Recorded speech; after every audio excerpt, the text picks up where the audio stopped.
This clip is brought to you by SaveWithConrad.com.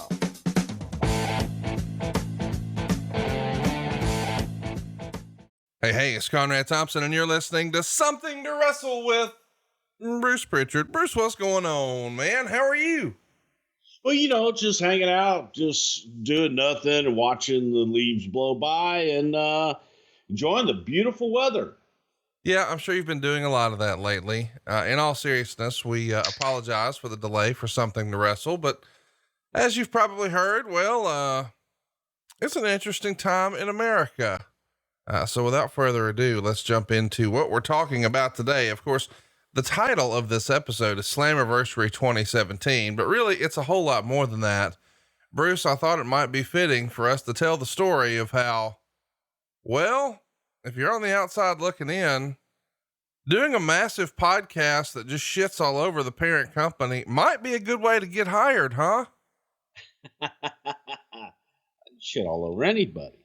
Oh, much less my parents or the company. Oh my gosh. Of course, we're talking about when you got back into wrestling, and when we first started Something to Wrestle back in August of 2016, wrestling was in your rearview mirror. You had no interest in doing anything with the business, but didn't hate the idea, thanks to my persistence of, okay, I'll tell old stories once a week for an hour or two. And before you know it, we started gaining quite a bit of momentum here on the show, and one thing leads to another, and I start campaigning for a TNA topic on our polls at the time, and they lost over and over and over and over. So I finally forced the issue, and it breaks every download record we ever had.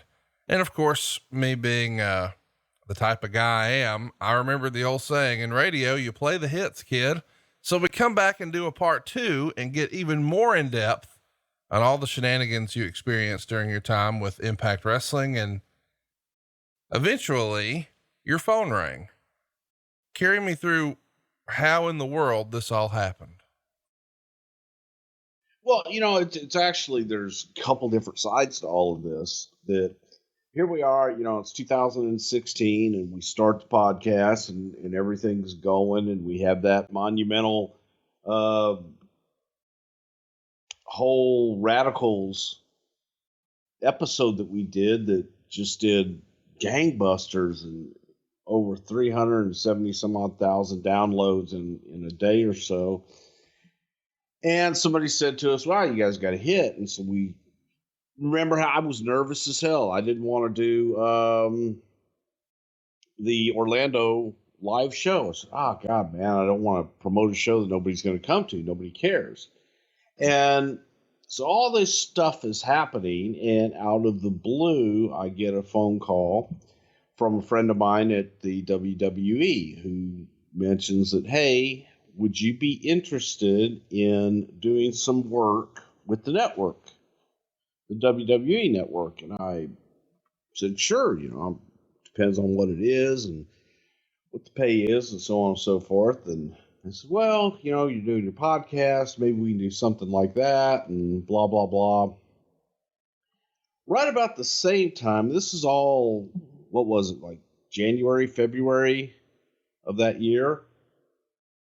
Yeah, you first, I was at the Royal Rumble in January when you called me and said, do you got a minute? And I excused myself, and you said, you ain't gonna believe this. And you told me that you had a conversation and that there would be subsequent conversations, but it's well into March before it ever makes the newsletter. Right. And then, so I've been talking to WWE, and then I get the phone call. I'm sitting there one night, and it's, spend my days working hard on the go, but the hands on the clock keep spinning too slow. No, it wasn't Road Dogg. It was Jeff Jarrett. And Jeff calls me and says, hey man, how's everything going? I said, going great. He says, I got a question for you. I said, what's that? He said, would you ever consider coming back to and doing some stuff with us here at Impact? He goes, look, everybody that you dealt with before is gone. I said, is Dean Broadhead still there? He says, well, He says, Dean's still there, but, you know, he's removed from everything, and he's just over there trying to, you know, see where all the money is, and which made me laugh. And I answered Jeff. I said, Jeff, you can't afford me. And he laughed back. He said, you're right. We can't. But could we do something? And so I went and I said, let me think about it a little bit. I've got a couple other things on the table and that I'm considering. But who knows?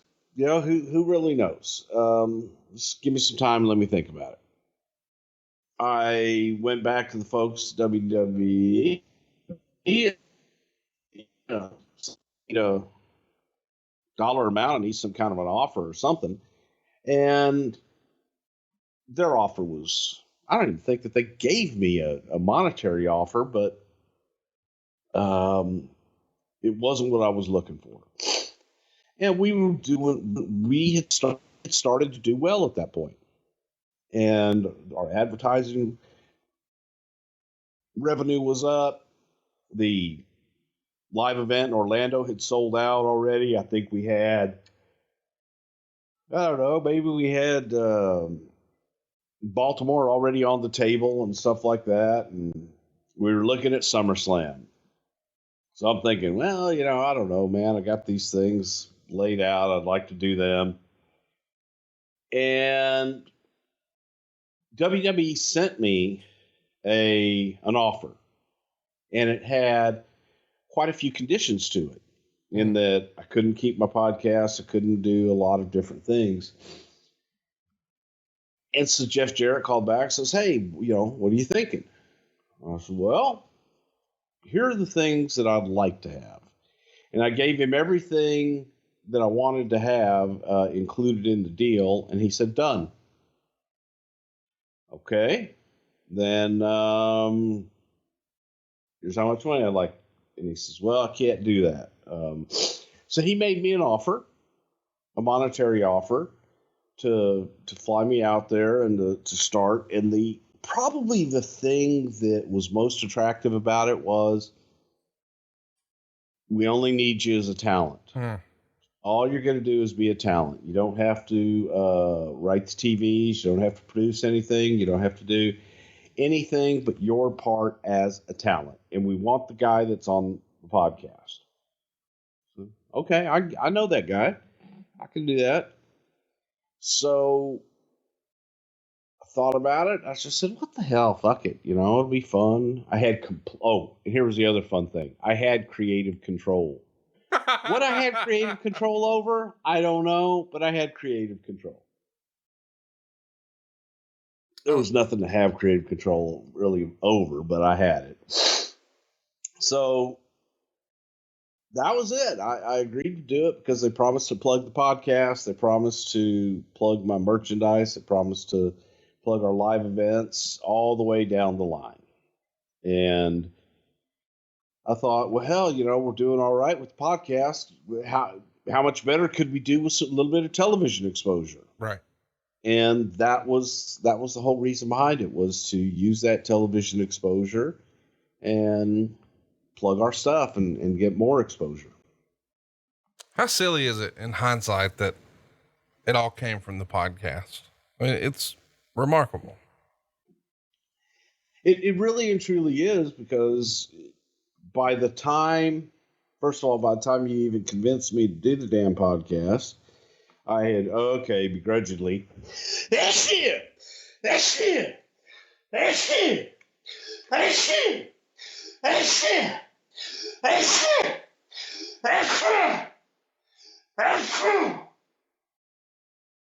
God damn it. There is no sick. Bruce, I know the Rona when I hear it.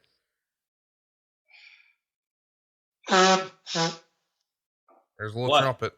I didn't say anything. So you were saying by the time I convinced you to do the podcast begrudgingly. Yeah, I just didn't want to do it at all. And I thought it was a little too inside for me, and I didn't want to share things. But by the time we had gotten here, I'd loosened up a little bit, and I realized there was no place for me in the world of sports entertainment, professional wrestling, and that I would have to make my own. And now all of a sudden I'm coming back to be on a wrestling show. And that was just bizarro land to me, from doing a little podcast that when I agreed to this, yeah, but who's going to want to listen to me? Right. And then people wanted to listen, did listen. Thank you very much. And got a gig. Meltzer wrote in The Observer on March 6, 2017, there are a ton of changes going on behind the scenes. A lot of people who worked for the company in the past have been contacted, and Jeff Jarrett's big marketing idea is something along the lines of, let's make TNA great again, which did work in the presidential election, but didn't work out as well for Darren Young. The idea is to present the idea of the glory days of TNA, when Jarrett was in charge, with the idea that things went off the rails, perhaps not using that term since he was gone. But on television, they're going to try to bury Dixie Carter's regime, whether by name or not, and essentially say the product went to hell.